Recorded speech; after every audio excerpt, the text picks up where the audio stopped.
ഇതാ ഈ ഒരു ഐറ്റം ഇഷ്ടമില്ലാത്ത ഗേൾസ് ഉണ്ടാവില്ല കേട്ടോ. പൊന്നൂന് ഭയങ്കര ഇഷ്ടമാണ് ഈ സംഭവം. വേറെ ഒന്നുമല്ല, നമ്മുടെ അരച്ച മൈലാഞ്ചി. എന്താന്ന് വെച്ചാൽ ഇതുകൊണ്ട് വലിയ ഡിസൈൻ ഒന്നും കിട്ടില്ല.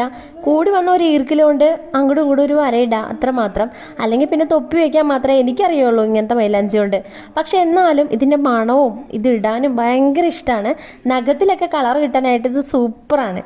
അപ്പം ഞാൻ എന്തായാലും എല്ലാവർക്കും ഒരേ ഡിസൈൻ തന്നെയാണ് ഇട്ട് കൊടുത്തത്. ഞാനൊക്കെ ചെറുപ്പത്തിൽ ഇത് ചുണ്ടിലൊക്കെ തേച്ച് വയ്ക്കുമായിരുന്നു ചുമന്ന കളർ കിട്ടാനായിട്ട്. ഒരു ജാതി ചുമപ്പ് കളറും അതുപോലെ വെറ്റില മുറുകിയ പോലെയൊക്കെ തോന്നുമായിരുന്നേ ഇതിൻ്റെ കളറ്. എന്നാലും അതൊരു രസമായിരുന്നു ആ കാലത്തൊക്കെ. കുട്ടികൾക്ക് ഇത് ഭയങ്കര ഇഷ്ടമാണ്. എന്തായാലും എനിക്ക് മൈലാഞ്ചി പോട്ടി വിട് പറഞ്ഞിട്ട് ചഞ്ചു കൂടെ തന്നെ ഉണ്ടായിരുന്നു. അല്ല, മരുതാണി പോട്ടി വിട് എന്ന് പറഞ്ഞിട്ട് അവനിട്ട് കൊടുത്തു. പക്ഷെ എൻ്റെ കണ്ണന് ഇതിനോടൊന്നും യാതൊരു ഇൻട്രസ്റ്റും ഇല്ല. അവൻ അവിടെ JCB വെച്ച് കളിക്കുമായിരുന്നേ. അങ്ങനെ ഞങ്ങൾ എല്ലാവരും ഇട്ടു. ഒരേ സ്ഥലത്ത് തന്നെ ഞങ്ങൾ കഴുകിയത്. 1/4 മണിക്കൂർ കഴിഞ്ഞപ്പോൾ പലരുടെയും പല കളറായിരുന്നു. ചിലരുടെ നല്ല ചുമന്നു, ചിലരുടെ ഒരു ഓറഞ്ച് ഷെയ്ഡായിരുന്നു. കുഞ്ഞാവ് അവിടെ അമ്പിളിമാവനെ കാണുന്ന തിരക്കിലായിരുന്നു.